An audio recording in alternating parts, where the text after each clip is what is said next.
How to fix Parcel Simulator crashing on Steam. So first you want to go to your library and then you want to right click on the game, go to properties, installed files, and click on verify integrity of game files and wait for this process to finish. And then once it's done, you want to click on the browse button and then right click on the game's exe file, go to properties, compatibility tab, and make sure both of these options right here are checked. Then click on apply and OK. Now you want to close this and then go to general. You can also specify -dx11 right here.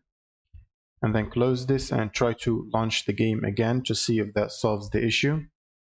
Now if it still doesn't, what you can do is open up your GPU application.